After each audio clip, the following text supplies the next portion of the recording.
ನಮಸ್ಕಾರ ಏಷ್ಯಾನೆಟ್ ಸುವರ್ಣ ನ್ಯೂಸ್ನ dear doctor ಕಾರ್ಯಕ್ರಮಕ್ಕೆ ಸ್ವಾಗತ. ನಾನು ಅಮೃತ ಗೌಡ. ಆರೋಗ್ಯ ಅನ್ನೋದು ಪ್ರತಿಯೊಬ್ಬರಿಗೂ ಕೂಡ ಬಹಳ ಮುಖ್ಯ. ಆದರೆ ಎಲ್ಲರೂ ಒಂದಲ್ಲ ಒಂದು ಆರೋಗ್ಯ ಸಮಸ್ಯೆಗಳಿಂದ ಬಳಲ್ತಾ ಇರ್ತಾರೆ. ಇಂತಹ ಆರೋಗ್ಯ ಸಮಸ್ಯೆಗಳಿಗೆ ನಿಮ್ಮ ಡಿಯರ್ ಡಾಕ್ಟರ್ ಕಾರ್ಯಕ್ರಮದಲ್ಲಿ ಪರಿಹಾರಗಳನ್ನ ಸಲಹೆಗಳನ್ನ ತಿಳಿಸ್ಕೊಡ್ತಾ ಬಂದಿದ್ದೀವಿ. ಇನ್ನು ಸೆಪ್ಸಿಸ್ ಏನಿದು? ಸೆಪ್ಸಿಸ್ ಸಣ್ಣ ಇನ್ಫೆಕ್ಷನ್ ಇಂದ ಶುರುವಾಗುವಂತಹ ಇದು ಮುಂದೆ ಬಹಳಷ್ಟು ದೊಡ್ಡ ಪ್ರಾಬ್ಲಮ್ಗಳನ್ನು ತಂದೊಡ್ಡುತ್ತೆ. ಆರ್ಗನ್ ಡ್ಯಾಮೇಜ್ ಆಗಬಹುದು, ವ್ಯಕ್ತಿ ಇದರಿಂದ ಸಾವನ್ನಪ್ಪಬಹುದು ಟ್ರೀಟ್ಮೆಂಟ್ ಇಲ್ಲದೆ ನೆಗ್ಲೆಕ್ಟ್ ಮಾಡಿದ್ರೆ. ಹೇಗೆ ಇದಕ್ಕೆ ಟ್ರೀಟ್ಮೆಂಟ್, ಇದನ್ನ ಗುರುತಿಸೋದು ಹೇಗೆ, ಇದೆಲ್ಲವನ್ನ ತಿಳಿಸ್ಕೊಡೋಕೆ ಇವತ್ತಿನ ಕಾರ್ಯಕ್ರಮದಲ್ಲಿ ನಮ್ಮ ಜೊತೆ doctor Harish Mallapura M, intensive care physician, infection disease specialist, director institute of critical care medicine, Kaveri ಆಸ್ಪತ್ರೆ, ಮಾರತಳ್ಳಿ, ಬೆಂಗಳೂರಿನಿಂದ ಬಂದಿದ್ದಾರೆ. ಡಾಕ್ಟರ್, ಕಾರ್ಯಕ್ರಮಕ್ಕೆ ಸ್ವಾಗತ ತಮಗೆ. ನಮಸ್ಕಾರ ಡಾಕ್ಟರ್. ಮೊದಲಿಗೆ ಸೆಪ್ಸಿಸ್ ಅಂದರೆ ಏನು ಅಂತ, ಯಾವ ರೀತಿಯ ಒಂದು ಡಿಸೀಸ್ ಇದು? ಈಗ ನೀವು ಆಲ್ರೆಡಿ ಹೇಳ್ತಾರ ಒಂದು ಸಣ್ಣ ಇನ್ಫೆಕ್ಷನ್ ಅಂತ ಹೇಳಿದ್ರಿ. ನಮ್ಮ ನಾಲೆಡ್ಜು ಇನ್ಫೆಕ್ಷನ್ ಅಂದರೆ ಸೆಪ್ಸಿಸ್ ಅಂದರೆ ಇನ್ಫೆಕ್ಷನ್ ಅಂತ ತಿಳ್ಕೊಂಡಿದ್ದು. ಬಟ್ ಸೆಪ್ಸಿಸ್ ಅನ್ನೋದು ಒಂದು ಈಗ ಬಾಡಿಲಿ ಪ್ರೊಡ್ಯೂಸ್ ಆಗೋವಂಥ chemical mediators against these bacteria, virus, fungi. So abnormal uncontrolled reaction, so in response to bacteria, virus or fungal infection. So ಅದೇನಾಗ್ತದೆ, ಆ ಮೀಡಿಯೇಟರ್ಸು ಪ್ರೊಡ್ಯೂಸ್ ಆಗೋದ್ರಿಂದ ನಮ್ಮದ ಬಾಡಿ ಆರ್ಗನ್ಸ್ ಮೇಲೇ ಅದ್ರದ್ದು ಎಫೆಕ್ಟ್ ಆಗ್ತಾ ಹೋಗ್ತದೆ. ಸೊ ಬೇಸಿಕಲಿ ಒಂದು ಬ್ಯಾಕ್ಟೀರಿಯಾ, ವೈರಸ್ ಅಟ್ಯಾಕ್ ಆದಾಗ so body ಒಂದು ಇಮ್ಯೂನ್ ರೆಸ್ಪಾನ್ಸ್, ಒಂದು ರೋಗ ನಿರೋಧಕ ಶಕ್ತಿಯಿಂದ ಅದರ ಎಗನೆಸ್ಟ್ ಹೋರಾಡುವಾಗ ಒಂದು ಮೀಡಿಯೇಟರ್ಸ್ ಪ್ರೊಡ್ಯೂಸ್ ಆಗುತ್ತೆ.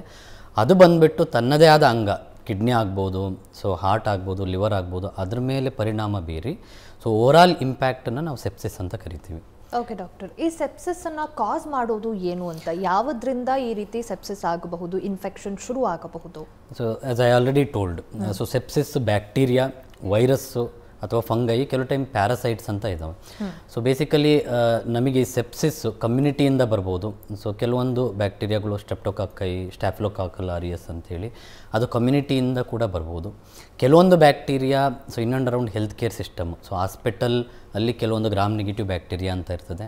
ಸೊ ಈಗ ನಾವು ಲಾಸ್ಟ್ 3 ಇಯರ್ಸಿಂದ ನೋಡೋದು ಕೋವಿಡ್, ಸೊ ವೈರಸ್ಸಿಂದನೂ ಕೂಡ ಸೆಪ್ಸಿಸ್ಸು ಆಗ್ಬೋದು. ಸೊ ಕೆಲವೊಂದು ಪೇಷಂಟ್ಸು ಯಾರು ಸಸೆಪ್ಟಬಲ್ ಇರ್ತಾರೆ, ಸೊ ರೋಗ ನಿರೋಧಕ ಶಕ್ತಿ ಜಾಸ್ತಿ ಇರಲ್ಲ, ಲೈಕ್ HIV ಪೇಷಂಟ್ಸ್ ಆಗಿರ್ಬೋದು, ಕೀಮೋಥೆರಪಿ ಪೇಷಂಟ್ಸ್ ಆಗಿರ್ಬೋದು, ಅನ್ಕಂಟ್ರೋಲ್ಡ್ ಶುಗರ್, ಡಯಾಬಿಟಿಸ್ ಪೇಷಂಟ್ಸ್, ಅವರಿಗೆ ಫಂಗಸ್ಸಿಂದ ಕೂಡ ಸೆಪ್ಸಿಸ್ಸು ಬರೋ ಚಾನ್ಸಸ್ ಇರ್ತದೆ. ಓಕೆ ಡಾಕ್ಟರ್, ಏನೋ ಇದನ್ನು ಗ್ಲೋಬಲ್ ಹೆಲ್ತ್ ಕ್ರೈಸಿಸ್ ಅಂತ ಕನ್ಸಿಡರ್ ಮಾಡ್ತಾರೆ, ಹೌ ಅಂತ? ಸೊ ಡೆಫಿನೆಟ್ಲಿ, ಬಿಕಾಸ್ ನಾವು ನಮ್ಮ ಥಾಟ್ ಪ್ರೋಸೆಸ್ಸಲ್ಲಿ ಏನಿರ್ತದೆ ಅಂದರೆ, ಸೊ ಹಾರ್ಟ್ ಅಟ್ಯಾಕಿಂದ ಜನ ಸಾಯ್ತಾರೆ, ಆ್ಯಕ್ಸಿಡೆಂಟಿಂದ ಜನ ಸಾಯ್ತಾರೆ, ಅಥವಾ ಒಂದು ಸ್ಟ್ರೋಕಿಂದ ಜನ ಸಾಯ್ತಾರೆ, ಕ್ಯಾನ್ಸರಿಂದ ಸಾಯ್ತಾರೆ ಅಂತ. ಬಟ್ ನೀವು ಸೆಪ್ಸಿಸ್ದು ಬರ್ಡನ್ ನೋಡಿದ್ರೆ ಇನ್ terms of morbidity and mortality, death rate ಅಥವಾ ಎಷ್ಟು ಜನಕ್ಕೆ ಆಗ್ತದೆ, ನೀವು ಇಡೀ ಪ್ರಪಂಚ ಗ್ಲೋಬಲ್ ಡೇಟಾ ತಗೊಂಡ್ರೆ ಸೊ 45 to 50 ಮಿಲಿಯನ್ ಪೀಪಲ್ ಒಂದು ವರ್ಷದಲ್ಲಿ ಸೆಪ್ಸಿಸ್ ಅನುಭವಿಸ್ತಾರೆ. ಅಂದರೆ ಅರೌಂಡ್ 4.5 to 5 crore ಪೀಪಲ್. ಅದರಲ್ಲಿ ಅಟ್ಲೀಸ್ಟ್ 1 ಕೋಟಿ ಅಂದರೆ 10 to 12 ಮಿಲಿಯನ್ ಪೀಪಲ್ಲು ಜೀವ ಕಳ್ಕೊಳ್ತಾರೆ. ಸೊ ಒಂದು ಡೇಟಾ ನೋಡಿದ್ರೆ, so every 1 death among 5 deaths in hospital is because of sepsis. 3 ಸೆಕೆಂಡಲ್ಲಿ 1 ಸಾವು ಸೆಪ್ಸಿಸ್ಸಿಂದ ಆಗ್ತದೆ. ಇಂಡಿಯನ್ ಡೇಟಾ ತಗೊಂಡ್ರೆ ನಾವು ಗ್ಲೋಬಲ್ ಬರ್ಡನ್ ಇದು, ಸೊ ನಿಯರ್ಲಿ 1 ಕೋಟಿ ಅಂದರೆ 10 to 12 ಮಿಲಿಯನ್. ಸೊ ಅಂದರೆ almost 1/4, 1/5 of the total sepsis data, sepsis incidence is in India. So ಅದರಲ್ಲಿ ಡೆಫಿನೆಟ್ಲಿ ಅರೌಂಡ್ 30 to 50% ಡೆತ್ ಆಗೋ ಚಾನ್ಸ್ ಇರ್ತದೆ. ಅಂದರೆ 30 to 50 ಲಕ್ಷ ಜನ ತನಕ ಸೊ ಸೆಪ್ಸಿಸ್ಗೆ ತುತ್ತಾಗೋ ಚಾನ್ಸಸ್ ಇರ್ತದೆ. So overall sepsis is the number 1 cause for hospital admission, ರೀಅಡ್ಮಿಷನ್. When it comes to cost, ಅಂದರೆ ಏನು ನಾವು ಹೆಲ್ತ್ ಕೇರ್ ಕಾಸ್ಟ್ ಅಂತ ಕರಿತೀವಿ, ಅದು ಸೆಪ್ಸಿಸ್ಸಿಂದ ನಂಬರ್ 1 ಕಾಸ್ ಆಗಿ ಒಂದು ಬರ್ಡನ್ ಆಗಿ ಇರ್ತದೆ ಹೆಲ್ತ್ ಕೇರ್ ಸಿಸ್ಟಮಲ್ಲಿ. ಸೊ ಇದನ್ನೆಲ್ಲ ಕನ್ಸಿಡರ್ ಮಾಡಿದ್ರೆ definitely it's A global burden. Okay doctor, ಈಗ ಸೆಪ್ಸಿಸ್ ಅಂತ ಬಂದಾಗ ಇದಕ್ಕೆ ಒಂದಷ್ಟು ಸಿಂಪ್ಟಮ್ಸ್ ಇರಬೇಕಾಗತ್ತೆ. ಸೊ ಯಾವ ರೀತಿಯ ಒಂದಷ್ಟು ಕಾಮನ್ ಸಿಂಪ್ಟಮ್ಸ್ ಕಾಣಿಸ್ಕೊಳ್ಳುತ್ತೆ ಅಂತ? ಈಗ ನೋಡಿ, ಸೆಪ್ಸಿಸ್ಸು ಬೇಸಿಕಲಿ ಒಂದು ಬಾಡಿ ಇನ್ಫೆಕ್ಷನಿಂದ ಸ್ಟಾರ್ಟ್ ಆಗ್ತದೆ. ಫಾರ್ ಎಕ್ಸಾಂಪಲ್ಲು ಅವರಿಗೆ ಲಂಗ್ ಇನ್ಫೆಕ್ಷನ್ ಆಗ್ಬೋದು, ನಾವು ನ್ಯೂಮೋನಿಯಾ ಅಂತ ಕರಿತೀವಿ. ಆವಾಗ ಅವ್ರಿಗೆ ಏನಾಗಿರ್ತದೆ, ಒಂದು ಕೆಮ್ಮು, ಸೊ ಕಫ ಸ್ಟಾರ್ಟ್ ಆಗ್ತದೆ. ಸೊ ದೆನ್ ಆ ಇನ್ಫೆಕ್ಷನ್ನು ಬಾಡಿಲೆಲ್ಲ ಸ್ಪ್ರೆಡ್ ಆಗಿ ಅಬ್ನಾರ್ಮಲಿ like reaction, body reaction, immune system activation ಆಗೋದ್ರಿಂದ, ರೋಗ ನಿರೋಧಕ ಶಕ್ತಿ ಆ್ಯಕ್ಟಿವೇಟ್ ಆಗೋದ್ರಿಂದ ಆವಾಗ ಏನು ಸೆಪ್ಸಿಸ್ ಆಗ್ತದಲ್ಲ, ದೆನ್ ಅವರಿಗೆ ಸೊ ಟೆಂಪ್ರೇಚರ್ ಅಂದರೆ ಹೈ ಗ್ರೇಡ್ ಫೀವರ್ ಬರ್ಬೋದು, ಇಲ್ಲ ತುಂಬ ಬಾಡಿ ತಣ್ಣಗಾಗ್ಬೋದು. ನಾವು ಅದನ್ನು ಕೋಲ್ಡ್ ಕ್ಲಾಮಿ ಸ್ಕಿನ್ ಅಂತ ಕರಿತೀವಿ. ಆಲ್ವೇಸ್ ಫೀವರೇ ಇರಬೇಕಂತಿಲ್ಲ. ಸೊ ಅವ್ರದ್ದು ಉಸಿರಾಟದ ರೇಟ್ ಜಾಸ್ತಿ ಆಗ್ತದೆ. ಹಾರ್ಟ್ ರೇಟ್, ಪಲ್ಸ್ ರೇಟ್ ನೋಡಿದ್ರೆ ನಾರ್ಮಲಿ 70 to 80 ಇರಬೇಕು. ಸೊ ಅದು 110, 120 ಹಂಗೆ ಪಲ್ಸ್ ರೇಟ್ ಹೋಗ್ತದೆ. ತುಂಬ ಎಕ್ಸ್ಟ್ರೀಮಿಗೆ ಹೋದರೆ ಅವ್ರದ್ದು ಬಿ ಪಿ ಫಾಲ್ ಆಗ್ತದೆ. ಆಲ್ಟರ್ಡ್ ಸೆನ್ಸೋರಿಯಂ, ಬಿಕಾಸ್ ಸೆಪ್ಸಿಸ್ಸು ಅದು ಸೆಪ್ಟಿಕ್ ಶಾಕಿಗೆ ಹೋದರೆ, ಸೊ ಬಿ ಪಿ ನಾರ್ಮಲಾಗಿರಲಿಲ್ಲ ಅಂದರೆ ಅವರ ಬ್ರೈನಿಗೆ ಬ್ಲಡ್ ಸಪ್ಲೈ ಆಗಲ್ಲ. ಕೆಲವೊಂದು ಕೆಮಿಕಲ್ ಮೀಡಿಯೇಟರ್ಸ್ ಬ್ರೈನ್ ಮೇಲೆ ಇಂಪ್ಯಾಕ್ಟ್ ಮಾಡ್ತದೆ. Altered sensorium, confusion, slurring of speech. So ಸೆಪ್ಸಿಸ್ಸಿಂದ ನಾನು ಹೇಳಿದೆ ಬಿ ಪಿ ಕಮ್ಮಿ ಆಗೋದ್ರಿಂದ ಕಿಡ್ನಿಗೆ ಲೈಕ್ ಬ್ಲಡ್ ಸಪ್ಲೈ ಅಡಿಕ್ವೇಟ್ ಆಗಲ್ಲ. ಆವಾಗ ಯೂರಿನ್ ಪ್ರೊಡಕ್ಷನ್ ಕಮ್ಮಿ ಆಗ್ತದೆ. ಸೊ ಅವ್ರಿಗೇನೋ ನಾನು ಸತ್ತೇ ಹೋಗ್ತೀನೇನೋ ಅಂತ ಫೀಲಿಂಗ್ ಸ್ಟಾರ್ಟ್ ಆಗ್ತದೆ ಸೆಪ್ಸಿಸ್ಸು, ಸಿವಿಯರ್ ಸೆಪ್ಸಿಸ್, ಸೆಪ್ಟಿಕ್ ಶಾಕ್ ಹೋದಾಗ. ಸೊ ಬೇಸಿಕಲಿ ಈ ಒಂದು ಗುಣಲಕ್ಷಣಗಳನ್ನು ನಾವು ಸೊ ಇನ್ ಆ್ಯಂಡ್ ಅರೌಂಡ್ ಯಾವ್ದಾದ್ರು ಪೇಷಂಟಿಗೆ ಇದೆ, ನಮ್ಮ ನೈಬರ್ಹುಡ್ ಆಗಿರ್ಬೋದು, ಎಲ್ಲಾದರೂ ಈ ಥರ ಸಿಂಪ್ಟಮ್ಸ್ ಇದೆ ಅಂದರೆ, so then we have to get alerted. So patient might be suffering from sepsis ಅಂತ.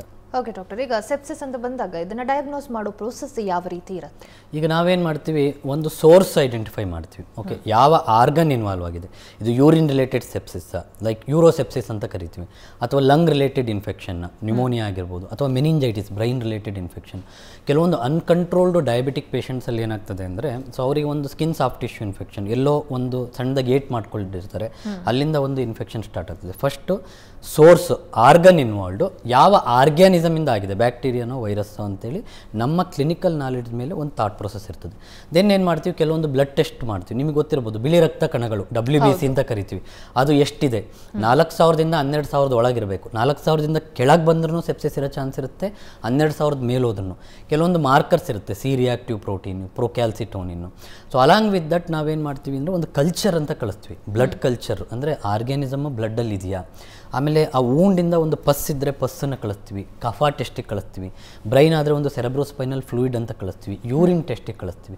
So basically clinical knowledge, biochemical test investigation, ಕೆಲವು ಟೈಮ್ ನ್ಯೂಮೋನಿಯಾ ಇತ್ತಂದರೆ CT ಸ್ಕ್ಯಾನು, ಎಕ್ಸ್ರೇ ಮಾಡ್ತೀವಿ. So imaging technology.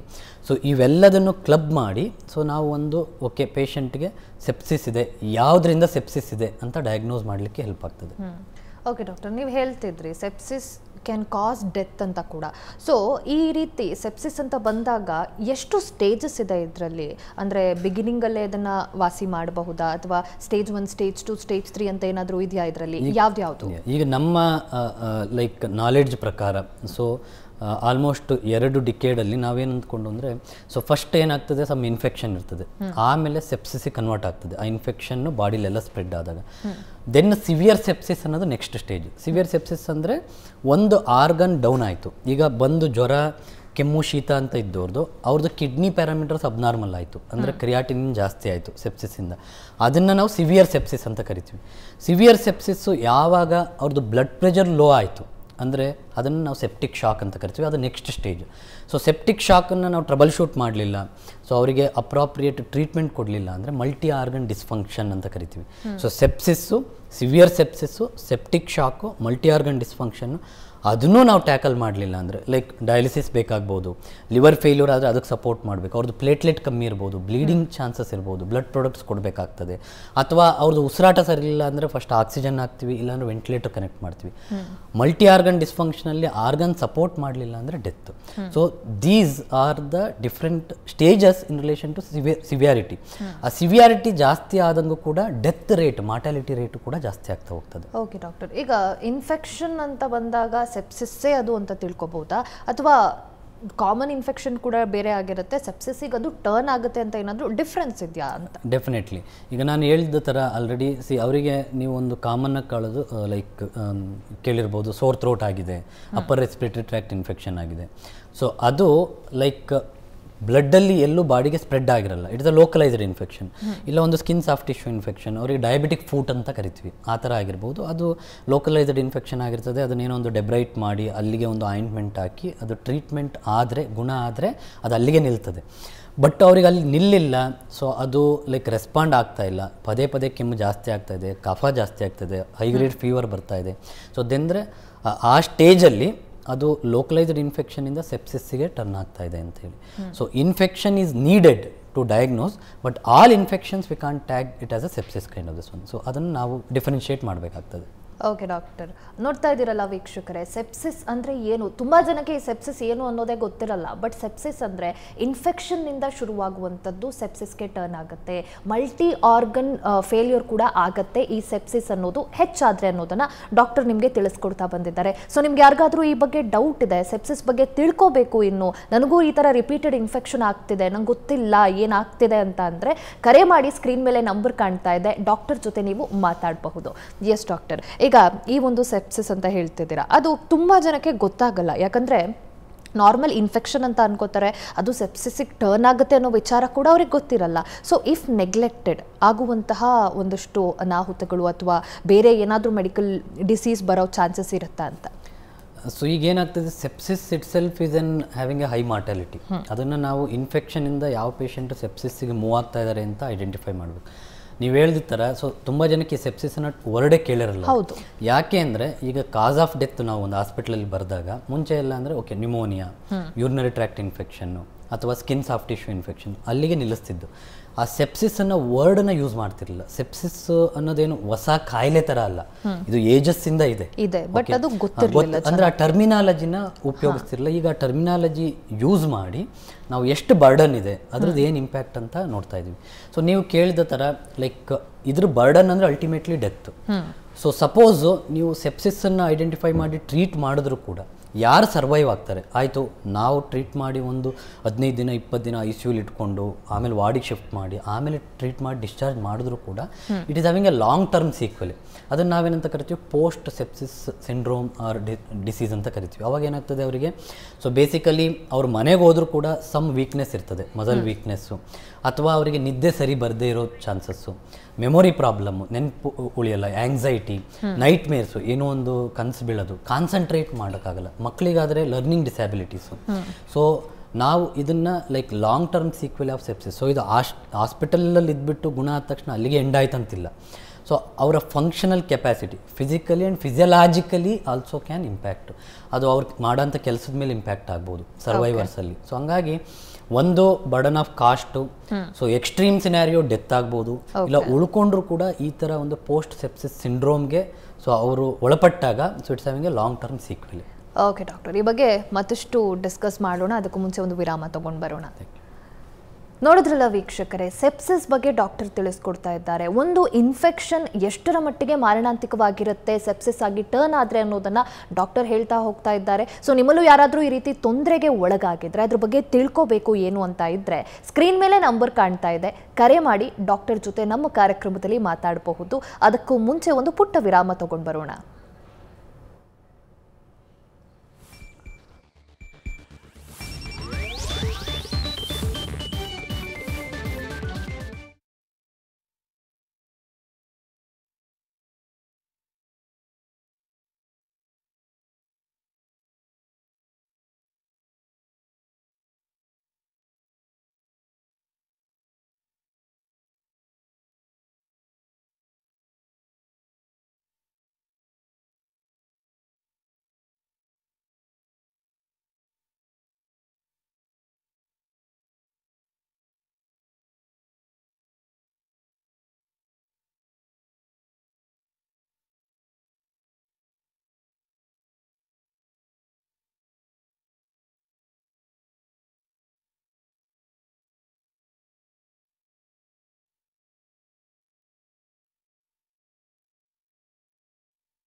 ಬ್ರೇಕ್ನ ಬಳಿಕ ಡಿಯರ್ ಡಾಕ್ಟರ್ ಕಾರ್ಯಕ್ರಮಕ್ಕೆ ಮತ್ತೆ ಸ್ವಾಗತ.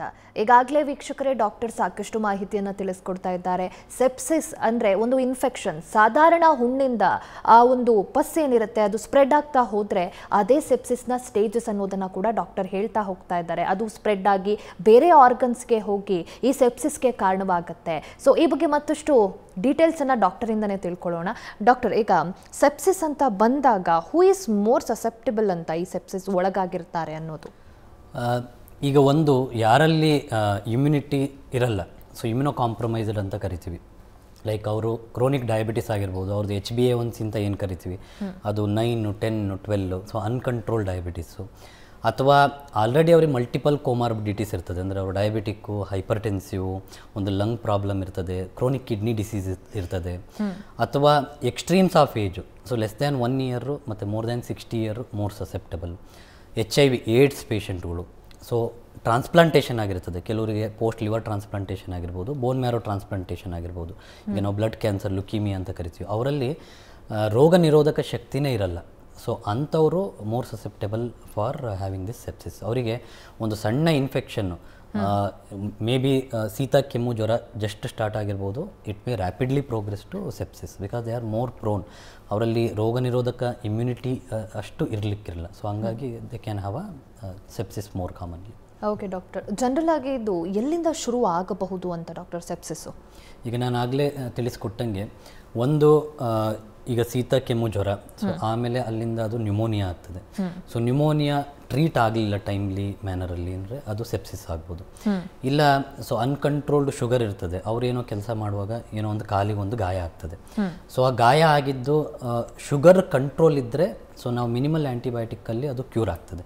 Sugar control ಇರಲ್ಲ, so ಆ್ಯಂಟಿಬಯೋಟಿಕ್ಕಿಗೆ ಯಾವುದೇ ಒಂದು ಸಣ್ಣ ಇನ್ಫೆಕ್ಷನ್ನು ರೆಸ್ಪಾಂಡ್ ಮಾಡಲ್ಲ, ಪಸ್ ಕಲೆಕ್ಟ್ ಆಗ್ತದೆ. ನಾವು ಆ ಪಸ್ಸನ್ನು ಟೈಮ್ಲಿ ಮ್ಯಾನರಲ್ಲಿ ಡೆಬ್ರೈಡ್ ಅಂದರೆ ಅದನ್ನು ತೆಗಿಬೇಕು, ಆಸ್ಪಿರೇಟ್ ಮಾಡಬೇಕು, ಇಲ್ಲ ಅದನ್ನು ಡ್ರೆಸ್ಸಿಂಗ್ ಮಾಡಿ ತೆಗಿಬೇಕು, ಲೋಕಲ್ ಅಲ್ಲಿಗೆ ಆ್ಯಂಟಿಬಯೋಟಿಕ್ ಹಾಕಬೇಕು, ಇಂಜೆಕ್ಟೇಬಲ್ ಆ್ಯಂಟಿಬಯೋಟಿಕ್ ಹಾಕಬೇಕು. ಸೊ ಅದು ಆಗಲಿಲ್ಲ ಟೈಮ್ಲಿ ಮ್ಯಾನರಲ್ಲಿ, ಅಂದರೆ ಟೈಮಿಗೆ ಸರಿಯಾಗಿ ಕೊಡಲಿಲ್ಲ ಅಂದರೆ ಅದು ಸೆಪ್ಸಿಸ್ ಆಗಿ ಕನ್ವರ್ಟ್ ಆಗೋ ಚಾನ್ಸ್ ಇರ್ತದೆ. ಸೊ ಅದೇ ಥರ ಯೂರಿನ್ ಇನ್ಫೆಕ್ಷನ್ನು, ಈಗ ಫೀಮೇಲ್ಸಲ್ಲಿ so urine infection more common. So ಅವರು ಅದನ್ನು ನೆಗ್ಲೆಕ್ಟ್ ಮಾಡಿದ್ರು, ಜ್ವರ ಬರ್ತಾ ಇದೆ, ಯೂರಿನೇಟ್ ಮಾಡುವಾಗ ಬರ್ನಿಂಗ್ ಯೂರಿನೇಷನ್ ಇದೆ, ಸೊ ಅಂಥದನ್ನು ನೆಗ್ಲೆಕ್ಟ್ ಮಾಡಿದ್ರೆ ಅದು ಯೂರಿನ್ ಇನ್ಫೆಕ್ಷನ್ ಇರೋದು ಯೂರೋಸೆಪ್ಸಿಸ್, ಯೂರಿನ್ ರಿಲೇಟೆಡ್ ಸೆಪ್ಸಿಸ್ ಆಗಿ ಕನ್ವರ್ಟ್ ಆಗ್ಬೋದು, ಕಿಡ್ನಿಲಿ ಪಸ್ ಆಗ್ಬೋದು, ಪೈಲೋನೆಫ್ರೈಟಿಸ್ ಅಂತ ಕರಿತೀವಿ. ಸೊ ಇನಿಷಿಯಲ್ ಸ್ಟೇಜಸ್ಸಲ್ಲಿ ಯಾವ ಆರ್ಗನ್ಗೆ ಫಸ್ಟ್ ಅಫೆಕ್ಟ್ ಆಗಿದೆ, ಇನ್ ಆ್ಯಂಡ್ ಅರೌಂಡು ನಾವು ಅದಕ್ಕೆ ಸಪೋರ್ಟಿವ್ ಆಗಿ ಇಮಿಡಿಯೇಟಾಗಿ ಟ್ರೀಟ್ಮೆಂಟ್ ಮಾಡಿದ್ರೆ, ಅಪ್ರೋಪ್ರಿಯೇಟ್ ಟ್ರೀಟ್ಮೆಂಟ್ ಮಾಡಿದ್ರೆ ಸೆಪ್ಸಿಸ್ಸಿಗೆ ಹೋಗೋದನ್ನು ಪ್ರಿವೆಂಟ್ ಮಾಡ್ಬೋದು. ಓಕೆ ಡಾಕ್ಟರ್, ಈ ಸೆಪ್ಸಿಸ್ ಅನ್ನೋದು ಒಬ್ಬರಿಂದ ಒಬ್ಬರಿಗೆ ಏನಾದರೂ ಕನ್ವರ್ಟ್ ಆಗುತ್ತಾ, ಟ್ರಾನ್ಸ್ಫರ್ ಆಗುತ್ತಾ ಅಂತ? ಅದು ಒಬ್ಬರಿಂದ ಒಬ್ಬರಿಗೆ ಹರಡುತ್ತೆ ಇಲ್ಲ ಅನ್ನೋದು depends upon where it started. ನಾನು ಹೇಳಿದ ಥರ ನ್ಯೂಮೋನಿಯಾ ಆದರೆ, ಸೊ ಈಗ ವೈರಲ್ ನ್ಯೂಮೋನಿಯಾ, ಇನ್ಫ್ಲೂಯೆನ್ಸಾ H1N1 ಆಗಿರ್ಬೋದು, ಡೆಫಿನೆಟ್ಲಿ ಅದು ಒಬ್ಬರಿಂದ ಒಬ್ಬರಿಗೆ ಹರಡ್ತದೆ.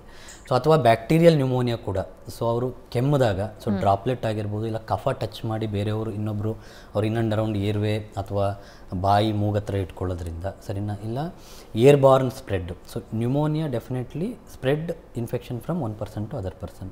ಸೊ ಅದೇ ಥರ ಪಸ್ ಇದೆ, ಸೊ ನಾವು ಅದನ್ನು ಕ್ಲೀನಾಗಿ ಹ್ಯಾಂಡ್ಲ್ ಮಾಡಲಿಲ್ಲ, ಎಸೆಪ್ಟಿಕ್ ಪ್ರಿಕಾಷನ್ ತೊಗೊಳ್ಳಿಲ್ಲ, ಸೊ ಇನ್ನೊಬ್ಬರು ಸಸೆಪ್ಟೆಬಲ್ ಪಾಪ್ಯುಲೇಷನ್, ಇಮ್ಯುನೋ ಕಾಂಪ್ರಮೈಸ್ಡ್ ಪೇಷಂಟ್ ಇದ್ದರೆ ಅದು ಒಬ್ಬರಿಂದ ಒಬ್ಬರಿಗೆ ಸ್ಪ್ರೆಡ್ ಆಗುತ್ತೆ. ಸೊ ಗಟ್ ಅಂದರೆ ಈಗ ಏನಂತೀವಿ ಗ್ಯಾಸ್ಟ್ರೋಎಂಟ್ರೈಟಿಸು, ಸೊ ಹೊಟ್ಟೆಯಿಂದ ಸೆಪ್ಸಿಸ್ ಸ್ಟಾರ್ಟ್ ಆಗಿದೆ ಅಂದರೆ ಲೂಸ್ ಮೋಷನ್ನು, ವೊಮಿಟಿಂಗು ಅಂದರೆ ಬೇದಿ ವಾಂತಿ ಎಲ್ಲ ಸ್ಟಾರ್ಟ್ ಆಗಿ ಅದರಿಂದ ಗಟ್ ಇನ್ಫೆಕ್ಷನಿಂದ ಸೆಪ್ಸಿಸ್ ಆಗಿದೆ ಅಂದರೆ ಅದು ಕೂಡ ಒಬ್ಬರಿಂದ ಒಬ್ಬರಿಗೆ ಸ್ಪ್ರೆಡ್ ಆಗುತ್ತೆ. ಓಕೆ ಡಾಕ್ಟರ್, ಈ ಬಗ್ಗೆ ಮತ್ತಷ್ಟು ಮಾಹಿತಿಯನ್ನು ತಿಳಿಸ್ಕೊಡಿ. ಮತ್ತೊಂದು ಬ್ರೇಕ್ ತಗೊಂಡ್ಬರೋಣ.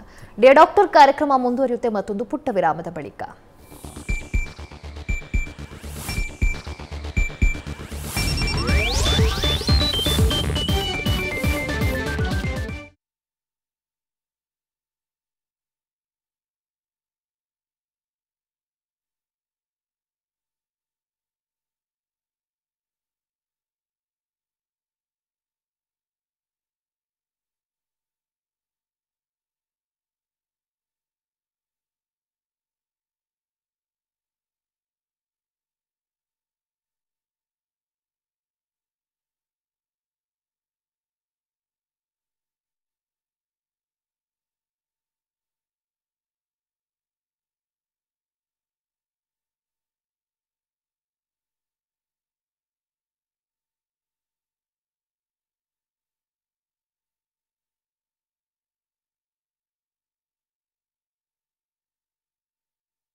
ಬ್ರೇಕ್ನ ಬಳಿಕ ಡಿಯರ್ ಡಾಕ್ಟರ್ ಕಾರ್ಯಕ್ರಮಕ್ಕೆ ಮತ್ತೆ ಸ್ವಾಗತ. ನಿಮ್ಮಲ್ಲೂ ಈ ರೀತಿ ಏನಾದರೂ ಇನ್ಫೆಕ್ಷನ್ ತೊಂದರೆ ಇದೆ, ಸೆಪ್ಸಿಸ್ ಆಗಿ ಟರ್ನ್ ಆಗ್ತಾ ಇದೆ, ಈ ಬಗ್ಗೆ ತಿಳ್ಕೋಬೇಕು ಅಂತಂದ್ರೆ ಸ್ಕ್ರೀನ್ ಮೇಲೆ ಕಾವೇರಿ ಆಸ್ಪತ್ರೆಯ ನಂಬರ್ ಡಿಸ್ಪ್ಲೇ ಆಗ್ತಾ ಇದೆ.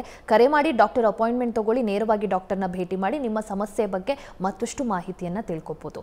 ಎಸ್ ಡಾಕ್ಟರ್, ಈಗ ನಾರ್ಮಲ್ ಪೇಷಂಟ್ಸ್ಗೂ ಪ್ರೆಗ್ನೆಂಟ್ ಪೇಷಂಟ್ಸ್ಗೂ ಕೂಡ ಈ ಸೆಪ್ಸಿಸ್ ಇದ್ದಾಗ ಏನಾದರೂ ಡಿಫ್ರೆನ್ಸ್ ಇರುತ್ತಾ? ಸೊ ಡೆಫಿನೆಟ್ಲಿ ಡಿಫ್ರೆನ್ಸ್ ಇರ್ತದೆ. ಯಾಕಂದರೆ ಸೊ ಪ್ರೆಗ್ನೆನ್ಸಿಲಿ ಕೆಲವೊಂದು ಬಾಡಿಲಿ ಫಿಸಿಯಲಾಜಿಕಲ್ ಚೇಂಜಸ್ ಆಗ್ತದೆ. ಅವ್ರದ್ದು ಹಾರ್ಟ್ ರಿಲೇಟೆಡ್ ಆಗಿರ್ಬೋದು, lungs, kidneys, blood volume, blood pressure, heart rate, so ಎಲ್ಲದೂ ಒಂದು ವೇರಿಯೇಷನ್ ಆಗ್ತದೆ. ನಾವು ಸೆಪ್ಸಿಸನ್ನು ಐಡೆಂಟಿಫೈ ಮಾಡೋದು ಕೆಲವೊಂದು ಗುಣಲಕ್ಷಣಗಳ ಮೇಲೆ. ಸೊ ಆ ಪ್ರೆಗ್ನೆನ್ಸಿಲಾಗಿರೋ ಚೇಂಜಸ್ಸಿಂದ ಅವರಲ್ಲಿ ಅದು ಸಿಂಪ್ಟಮ್ಸ್ ಇದೆಯೋ ಅಥವಾ ಸೆಪ್ಸಿಸ್ಸಿಂದನೇ ಇದೆಯೋ ಅದು ಕಂಡುಹಿಡಿಯೋದು ಒಂದು ಕಷ್ಟ.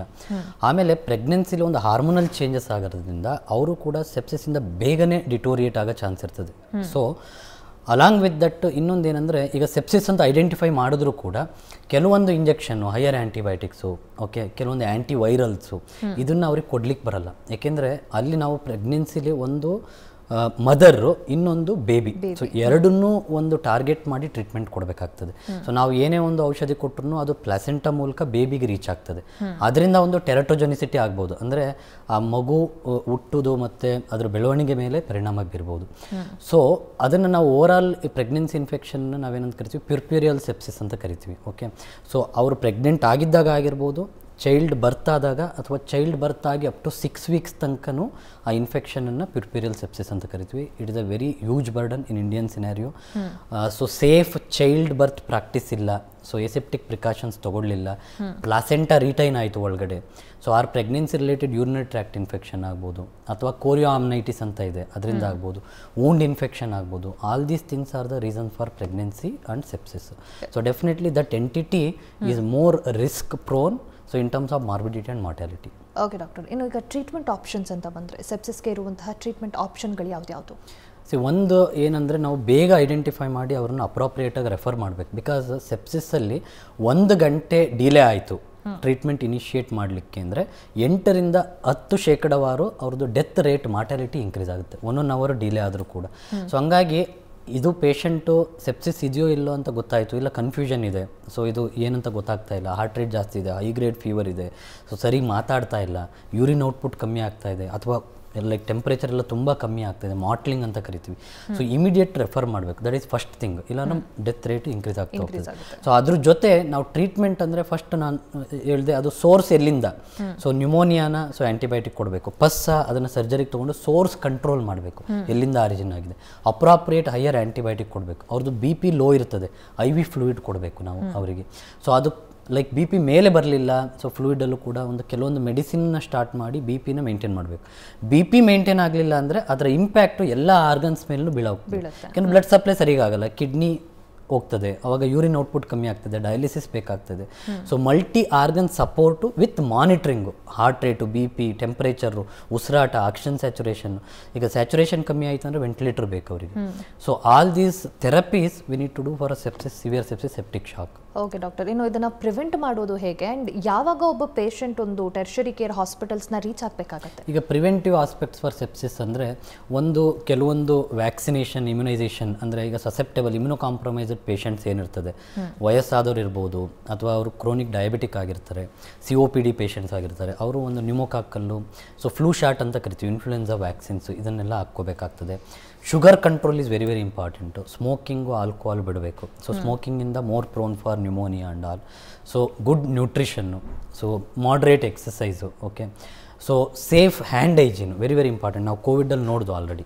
ಸೊ ಹ್ಯಾಂಡ್ ಹೈಜೀನು, ಮಾಸ್ಕ್ ಹಾಕ್ಕೊಳ್ಳೋದು if you are moving in a public area, ಅಥವಾ ಎಲ್ಲಿ ಪೇಷಂಟ್ಸಿಗೆ ಇನ್ಫೆಕ್ಷನ್ ಆಗಿರ್ಬೋದು, ಅಥವಾ ಎಂಡೆಮಿಕ್ ಏರಿಯಾ ಅಂತ ಕರಿತೀವಿ, ಸೊ ಅಲ್ಲಿ ಅಪ್ರೋಪ್ರಿಯೇಟ್ ಪ್ರಿಕಾಷನ್ ಮಾಡಬೇಕಾಗ್ತದೆ. Clear drinking water, safe drinking water, ಮತ್ತು ಬರ್ತ್ ಪ್ರಾಕ್ಟೀಸಸ್ ನಾನು ಹೇಳಿದೆ, ಡೆಲಿವರಿ ಪ್ರಾಕ್ಟೀಸಸ್ ಇನ್ನು ವಿಲೇಜಲ್ಲೂ ಕೂಡ. So safe clean birth means delivery practices ಇಲ್ಲ. ಸೊ ಅದನ್ನೆಲ್ಲ ನಾವು ಅಪ್ಗ್ರೇಡ್ ಮಾಡಿಕೊಂಡ್ರೆ definitely we can avoid sepsis.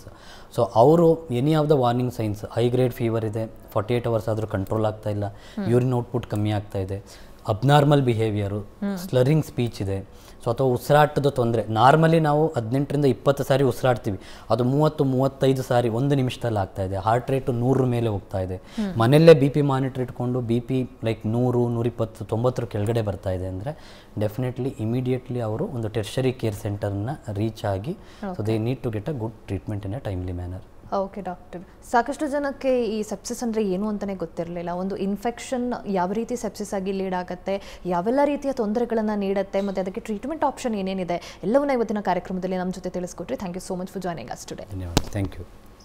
ನೋಡಿದ್ರಲ್ಲ ವೀಕ್ಷಕರೇ, ಸೆಪ್ಸಿಸ್ ಅಂದರೆ ಒಂದು ಸಣ್ಣ ಇನ್ಫೆಕ್ಷನ್ ಬಾಡಿಲಿ ಸ್ಪ್ರೆಡ್ ಆಗ್ತಾ ಹೋದರೆ ಸೆಪ್ಸಿಸ್ ಆಗುತ್ತೆ. ಅದರಲ್ಲೂ ಕೂಡ ಸ್ಟೇಜಸ್ ಇದೆ. ಇದು ವ್ಯಕ್ತಿಯ ಸಾವಿಗೂ ಕೂಡ ಕಾರಣವಾಗುತ್ತೆ ಇಫ್ ಅನ್ಟ್ರೀಟೆಡ್. ಈ ಬಗ್ಗೆ ಯಾವ ರೀತಿ ಟ್ರೀಟ್ಮೆಂಟ್ ಆಪ್ಷನ್ ಇದೆ, ಯಾವ ರೀತಿ ಸೆಪ್ಸಿಸನ್ನು ಗುರುತಿಸಬೇಕು, ಇದೆಲ್ಲವನ್ನ ಡಾಕ್ಟರ್ ಇವತ್ತಿನ ಕಾರ್ಯಕ್ರಮದಲ್ಲಿ ತಿಳಿಸ್ಕೊಟ್ರು. ನಿಮಗೂ ಕೂಡ ಈ ಬಗ್ಗೆ ಮತ್ತಷ್ಟು ಮಾಹಿತಿಯನ್ನು ತಿಳ್ಕೋಬೇಕು. ಇನ್ಫೆಕ್ಷನ್ ಆಗಿದೆ, ಅದು ಹೋಗ್ತಿಲ್ಲ, ಯಾವುದೋ ಹುಣ್ಣಾಗಿದೆ, ವಾಸಿ ಆಗ್ತಾ ಇಲ್ಲ, ಸೆಪ್ಸಿಸ್ ಆಗಿ ಏನಾದರೂ ಟರ್ನ್ ಆಗಿದೆ ಅಂತ ತಿಳ್ಕೋಬೇಕು ಅಂತಂದರೆ ಸ್ಕ್ರೀನ್ ಮೇಲೆ ಕಾವೇರಿ ಆಸ್ಪತ್ರೆಯ ನಂಬರ್ ಡಿಸ್ಪ್ಲೇ ಆಗ್ತಾ ಇದೆ. ಕರೆ ಮಾಡಿ ಡಾಕ್ಟರ್ ಅಪಾಯಿಂಟ್ಮೆಂಟ್ ತಗೊಂಡು ನೇರವಾಗಿ ಡಾಕ್ಟರ್ನ ಆಸ್ಪತ್ರೆಯಲ್ಲಿ ಭೇಟಿಯಾಗಿ ಈ ಬಗ್ಗೆ ಮತ್ತಷ್ಟು ಮಾಹಿತಿಯನ್ನು ತಿಳ್ಕೋಬಹುದು. ಇದಾಗಿತ್ತು ಇವತ್ತಿನ ಡಿಯರ್ ಡಾಕ್ಟರ್ ಕಾರ್ಯಕ್ರಮ. ನೇರ, ದಿಟ್ಟ, ನಿರಂತರ ಸುದ್ದಿಗಾಗಿ ನೋಡ್ತಾ ಇರಿ ಏಷ್ಯಾನೆಟ್ ಸುವರ್ಣ ನ್ಯೂಸ್.